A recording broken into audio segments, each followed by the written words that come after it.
esto cambió con el sacrificio. Entonces, el más afectado del grupo está por debajo de la sociedad. La razón es la siguiente.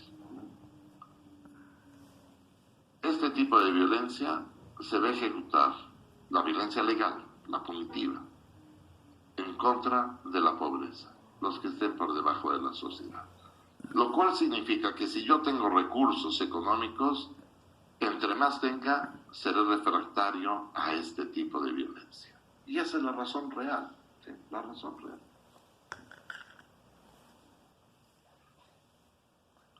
Y después, en los años 80, unos chicos de la criminología crítica develan lo siguiente. Quieren estudiar el delito otra vez como lo hacía la criminología teológica, por una razón muy simple, ¿no? Es cierto que el delito es una construcción social de la realidad, no nos cabe la menor duda. Y esto lo demostré en la sesión pasada hablando del aborto, ¿no? En Yucatán es un delito. Si transita a la Ciudad de México ya no, ¿no? O sea que es tonto eso, ¿no? Es bastante tonto, ¿no? Sin embargo, estas prescripciones, cuando se concretan, causan daños reales e inimaginables. O sea, se matan personas, violentan sexualmente a otras, roban, dilapidan patrimonios, etc. O sea, causan daños inimaginables. Pues hay que estudiar por qué, ¿no? También, ¿sí? Afirmo. Hicieron el trabajo, estudiaron. Y la conclusión a la que se llega es la siguiente, ¿no? Este tipo de violencia ilegal se desarrolla en contra de los segmentos inferiores de la sociedad mayoritariamente. O sea, estos pobres chicos están por debajo de la sociedad, son víctimas de la violencia legal y víctimas de la violencia ilegal también. O sea, doblemente victimizados, ¿no? Y lo pueden apreciar muy fácilmente. Todas las noticias, que las odio justo por eso, te exhiben, nos exhiben, estos asaltos que pasan en los transportes públicos, de camiones o de colectivos, pues, y que son los más fregados de la sociedad. Y de repente hasta los matan también, ¿no? Y les roban sus celulares, les roban una miseria, ¿sí? Pero son víctimas privilegiadas a ello. Si estamos en la Ciudad de México, tendría que decir lo siguiente. O sea, me refiero porque no sé en dónde están ustedes. Hay más delitos en el metro que en las lomas de Chapultepec. Está claro, ¿no? Está clarísimo eso, ¿sí? Y después el sistema participa de ello también, ¿ya? La mayoría, como lo veremos después, por el privado, el ámbito del privado, ¿no? Todo se está privatizando. Bueno, en la investigación que hice en el año, datos del año 98, publicada en el 2002, en un grupo de colegas, se llama Ciudades Seguras, se devela que la policía privada es del 80% y la pública del 20%. ¿Bien? O sea, el 20% de la policía real que tenemos en la Ciudad de México, y obviamente, como ya han hecho el trabajo mis colegas, en todo el mundo, no solo en México, en todo el mundo, la policía privada ya es 82% en todo el planeta. Y la pública, 18%. O sea, la pública cuida a los pobres y la privada cubre a los que le pagan, ¿no? ¿Sí? Entonces, claro, pues con estos recursos los de arriba son refractarios a la violencia punitiva, porque hay abogados que pueden hacer lo que quieran, ¿no? Y como la violencia ilegal, ¿sí? O sea, son refractarios a ello.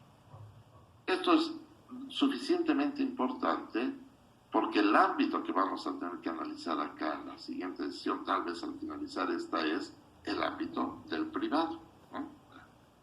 Solo para referirme a este punto, inicialmente, indicaría que un extraordinario sociólogo del derecho que sigue vivo, portugués también,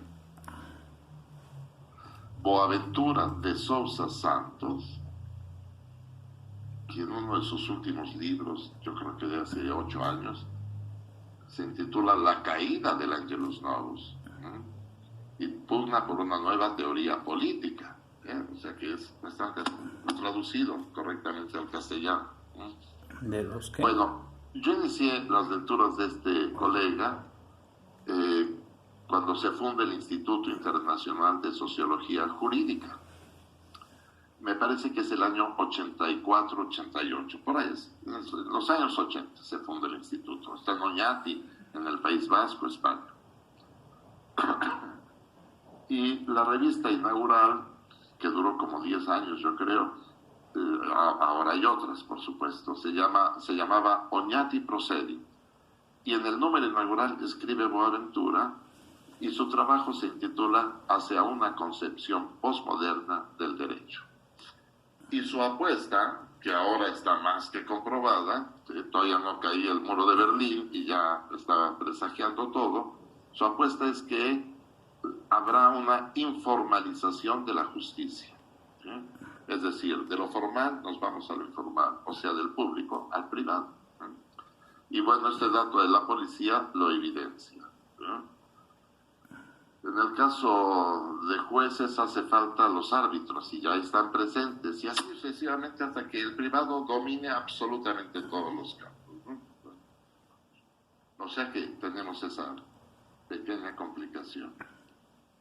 El privado es el que va a mandar y el orden que ustedes trabajan es el derecho privado. Y entonces ahí vamos a tener que hacer nuestro examen para responder a la pregunta ¿qué debemos de hacer? De acuerdo a nuestra línea evolutiva valorativa que llevamos hasta este momento. Bien. Ese es como un inicio de lo que vamos a analizar después, ya críticamente. Pero ahora nos corresponde analizar a la filosofía jurídica, porque solamente he dicho un apartado, ¿no? Metalenguaje que analiza las normas jurídicas, ¿verdad? No analiza la realidad, sino las normas jurídicas, pero claro que tienen consecuencia en la realidad. Bueno. Entonces, para este trabajo de filosofía jurídica, o sea, lo que hacen los filósofos del derecho, es que, como bien dije la sesión pasada, analizan normas jurídicas y estructuras jurídico-normativas. Eso es lo que analizan. Pero como bien hemos develado, nosotros, a través de cualquiera de las disciplinas que se vinculan con la ley, y si quieren con la ley y el orden, provocan que nos convirtamos en estudiosos de la violencia y sus relatos. Y ciertamente aquí también. Porque al hacer filosofía jurídica nos vemos obligados, no hay otra posibilidad, que analizar una relación que son medios y fines. Esa es la relación que tenemos que ver, medios y fines. Y los medios jurídicos son la coercibilidad. Remontémonos una vez más a Kelsen. Derecho es el orden coactivo de la conducta. Punto. No se discuta. ¿Bien? Bueno, entonces tenemos que ver esa violencia, la coercibilidad, la violencia estatal, y qué fin va a perseguir. Y ese es el punto clave aquí. Pero esta violencia estatal puede dividirse en dos tipos. El primer tipo, que me parece ha sido el más privilegiado, es cuando esta violencia asume la forma de una sanción, que es la que yo estudio prácticamente, ¿no? O sea, la pena es esta.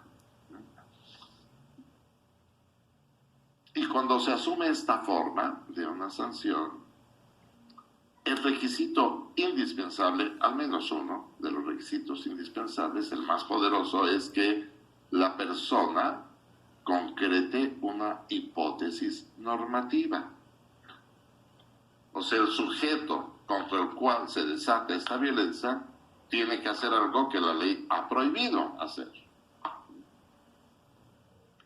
Ejemplo de ello es el tema que yo trabajo, consecuentemente comete homicidio que priva de la vida a otro. ¿Sí? Entonces, tengo que matar a alguien para que se desate esta violencia. ¿Sí? Tengo que hacer eso, concretar la hipótesis normativa. Si estamos en el ámbito contravencional, tengo que pasarme un alto para que me apliquen una multa. Debo de no pagar mis impuestos este año. No quiero pagarlos. Entonces, no los pagué, se desata una consecuencia jurídica, violenta, obviamente. Me obligan a pagar, me embargan bienes, lo que quieran. Y aquí existen diversos criterios de justificación. Pero existe otra forma de violencia que no asume la forma de una sanción. Y para estas cuestiones, en este ámbito, el sujeto contra el cual se desata la violencia no tiene que hacer nada, pero la violencia se va a desatar en su contra.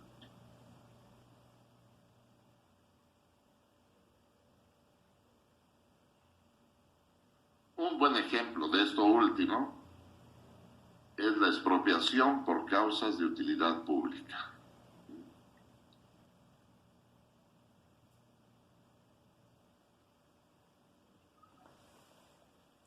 Pero no es la única. O sea, el sujeto no hizo nada, pero le expropian sus bienes porque por ahí va a pasar una carretera o se construirá un hospital o lo que se cree. No importa. Pero no tiene que hacer nada. Bueno, en este caso, se han construido dos doctrinas de justificación.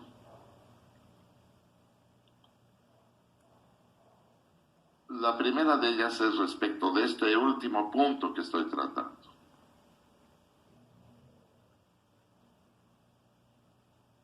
Que se refiere a una doctrina rubricada como paternalismo. Es el paternalismo. Así se calificó. Y tiene los siguientes requisitos. O sea, la idea es apreciar qué fin se persigue con esa violencia. Esa es la idea central.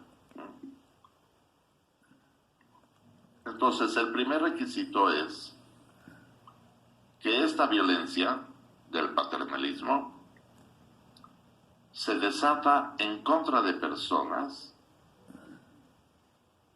que han sido construidas como incapaces.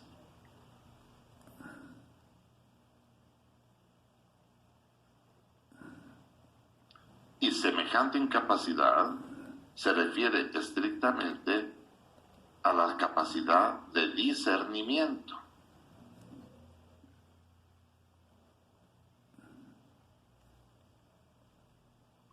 Entonces aquí existen diversos campos. Uno de estos es la infancia, que no importa si aquí es mayor de edad a los 18 años y si estuviese en la Unión Americana u otros países sería hasta 21 años, ¿no? Es una medida arbitraria, pero que la aceptamos jurídicamente. Se vea los letreros que hay en todas las ámbitos mercantiles de alimentos, bebidas, etcétera, en donde se ponen los letreros: no se vende bebidas alcohólicas ni tabaco a menores de edad, ¿no? Por ejemplo, es un ejemplo de ello, ¿no? O sea, ya que tenga mayoría de edad ya sabrá lo que hace, etcétera, ¿no? Pero si no, no se le vende. O sea, no importa si yo en mi familia, mis hijos, cuando tenían 17 años, tomaban vino conmigo a la hora de la comida y ya, ¿no? Están conmigo, ¿sí? Pero no pueden ir solos. Vete a traer una botella de vino, hijo. No, no se la deben vender, ¿cierto? O hijo, se me acabaron los cigarros, tráete unos. No, no pueden ir. Tienen que llevar su IFE o INE para decir: tengo la mayoría de edad, ¿no? Otro ámbito es el ámbito muy cuestionado también desde los años 70, 80, de la psiquiatría, ¿no? O sea, me refiero a la inimputabilidad psiquiátricamente hablando, no penalmente hablando, psiquiátricamente hablando.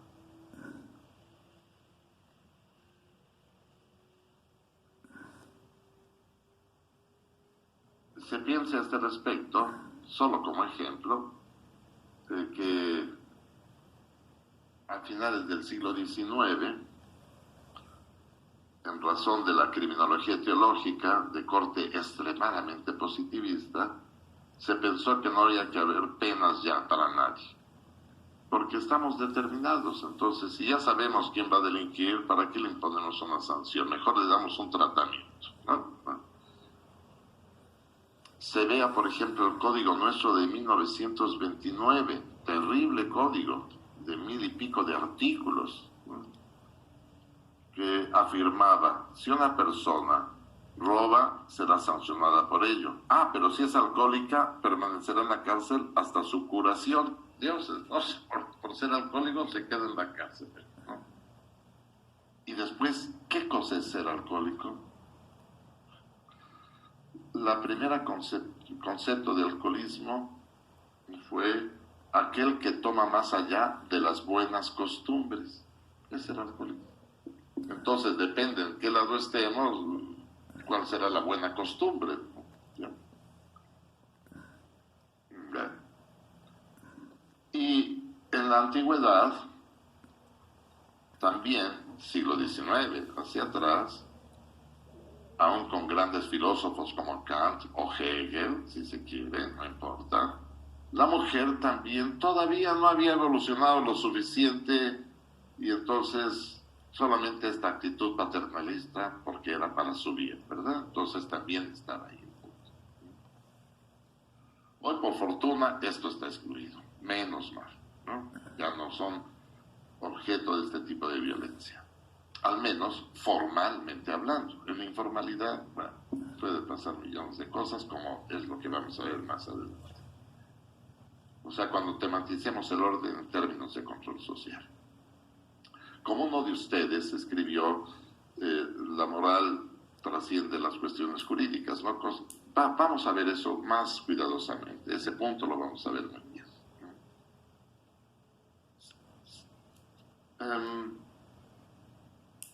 Segundo requisito.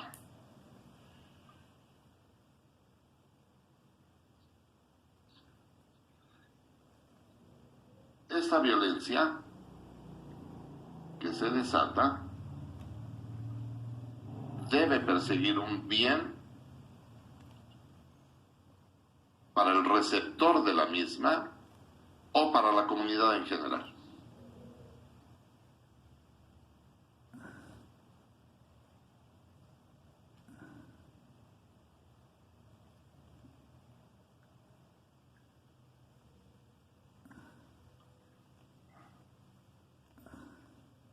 Ejemplo de ello, la psiquiatría, una vez más.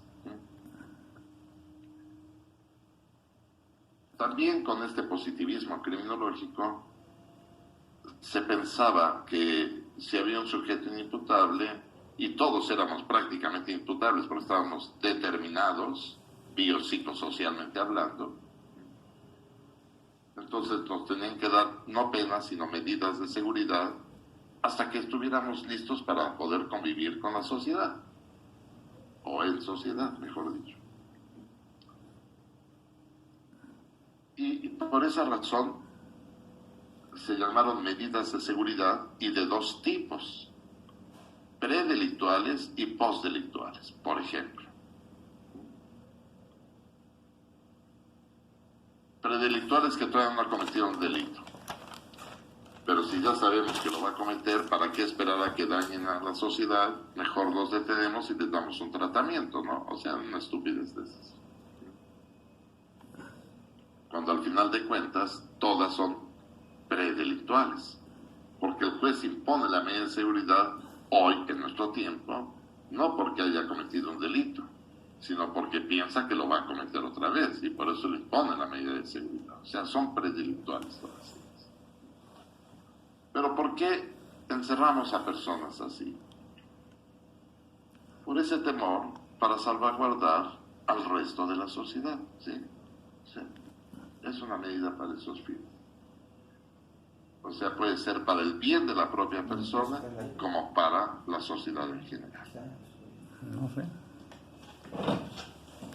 En la infancia es mucho más claro todo ello. Aunque la generación de derechos humanos es más adelante, pero de todas formas puede regir estos principios desde antes.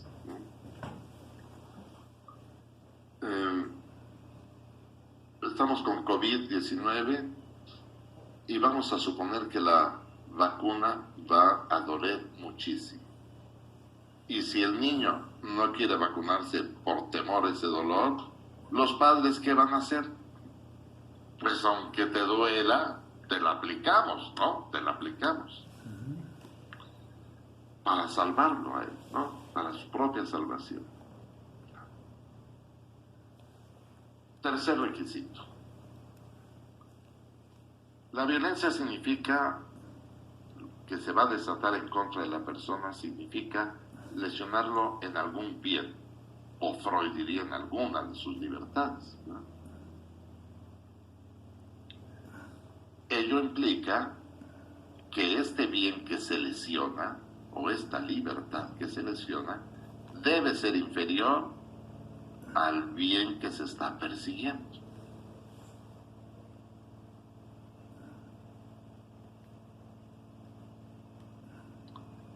Es muy semejante, sé que esto no es su doctorado, al estado de necesidad justificante, ¿no?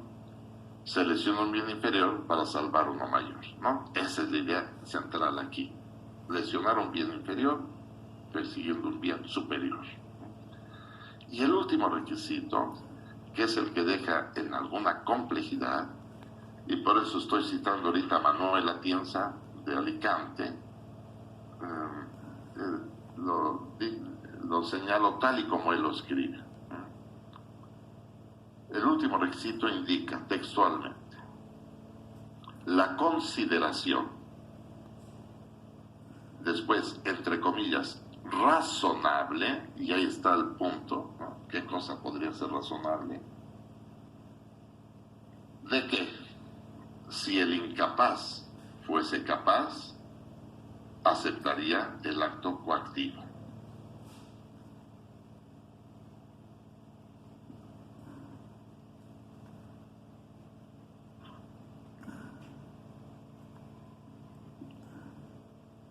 Y buen ejemplo de ello es que todos aquellos que nos vacunaron cuando éramos miembros de la infancia,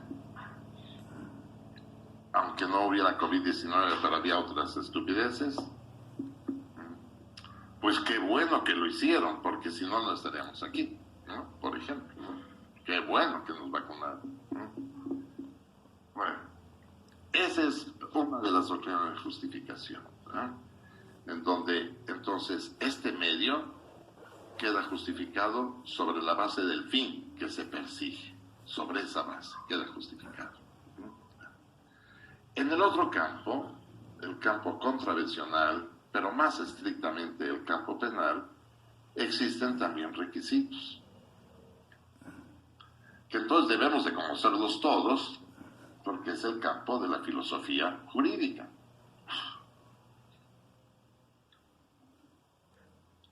En este caso, me voy a referir una vez más a Luigi Ferrajoli,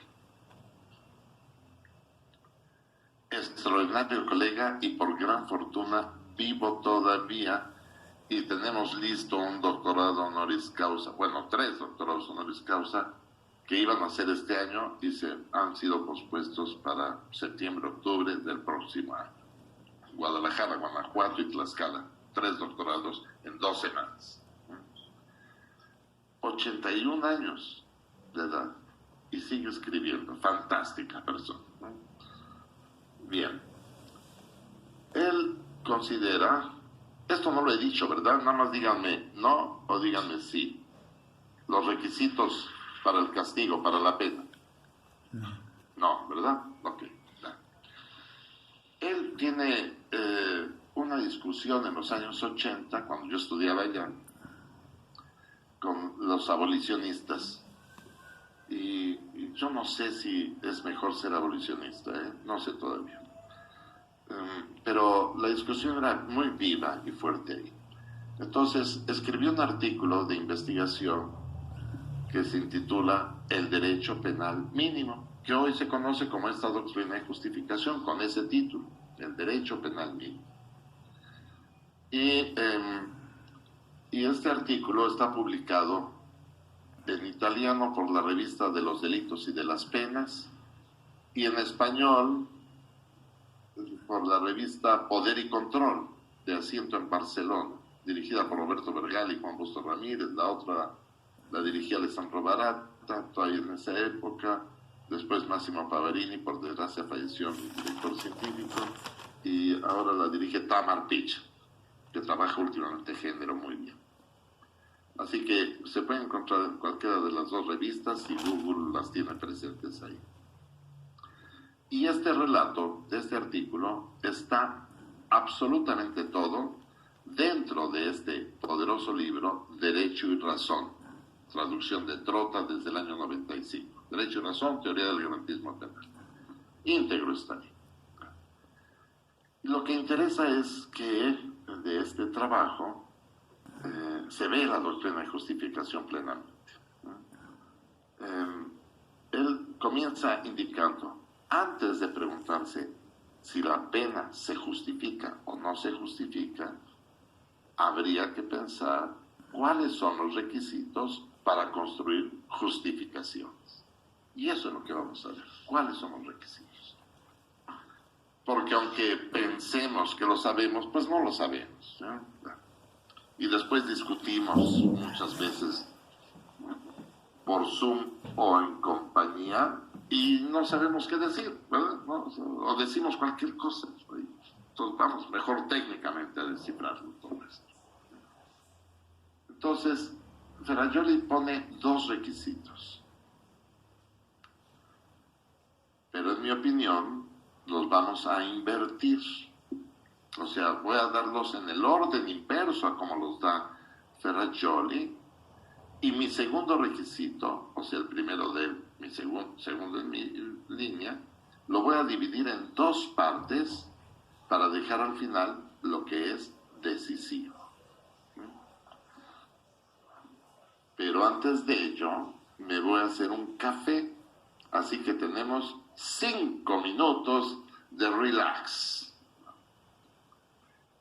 Claro, si me autorizan ustedes, ¿verdad? Porque quiero ser legítimo en mis actos, gozar del consenso de la comunidad.